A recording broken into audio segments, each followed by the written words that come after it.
એટલે હાવ શેલા હોય, શેલા પણ બે પેલા.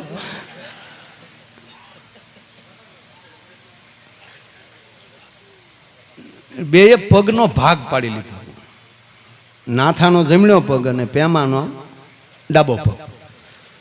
પેમો 15 દી બહાર કેમ ગયો હોય તો ઓલો નાથો એ પગને બાપુ જમણા પગને અડે જ નહીં, ડાબો જ કેસરા કરે. ઓલો કે પણ બેટા યે ગોઠલા સડતા હે, ઉસકો 2 મુઠ્ઠી મારી ले. नहीं हमारा पग नहीं आ, हमारे भाग में नहीं आया है तो क्या करे गुरुजी. अरे बेटा कलता है कि कलता है तो ये प्यामा का है ना, नाथा का तो नहीं है. પછી પેમો હોય તો નાથા પગને અડે નહીં. એમાં એક દી નાથો રાચે આવ્યો બાપુ. રાચે પગ કસતો હતો, ગુરુજીને ઊંઘ આવીને પડખા ફેર થયા. હવે નાથાના પગ ઉપર પેમાનો પગ આવ્યો ગુરુનો.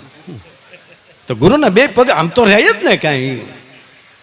ગુરુ તો હુઈ ગયા હતા ઓલે પગ કસરે, અને ગુરુનો શીપિયો લીધો. 3 વાર કીધું હટી જા, पैमाना पग हटी जा, ये मेरा पैर है, मेरा गुरु का पैर है. बापू 8 सीपिया नाख्या, ढाकणी तोड़ी नाख्यो.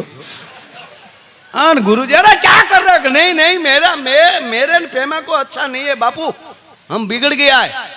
लगभग तुम्हारा बेट बगड़ो, मारा पग हॉस्पिटल लई गया. 3 મહિનાનું પ્લાસ્ટર આવ્યું બાબા, 90 દિવસ. 40 દિવસ પછી આવ્યો પેમો. ગુરુજી બેઠેલા, એના ભાગના પગને પ્લાસ્ટર કરીને. गुरुजी क्या हुआ. देखो ने यार नाथा ने तोड़ डाला. नाथा को हम नाथ नाखना भूल गए थे.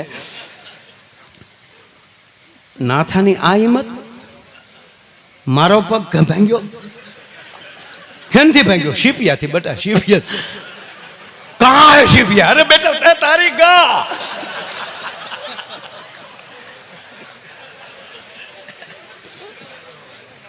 વાત એટલી છે, આપણા બધાયને સમૃદ્ધ ગુરુ એક છે, પણ જ્ઞાતિ જાતિમાં એટલા બધા વહેંચાઈ ગયા છીએ, અને એની અંદર વાદ વિવાદ. હવે 18 વર્ણ એક બને, નાત જાતના વાડા મૂકે અને સદગુરુના ચરણમાં આવી અને રોજ એવી પ્રતિજ્ઞા કરે કે અમે વરણ છે એ વ્યવસ્થા છે, અમે કોઈ દી વાદ નહીં કરીએ. છેલ્લી વાત અહીંથી પ્રહલાદની વાત નક્કી થઈ. બાપુ એકવાર લોખંડનું સંમેલન ભેગું છું.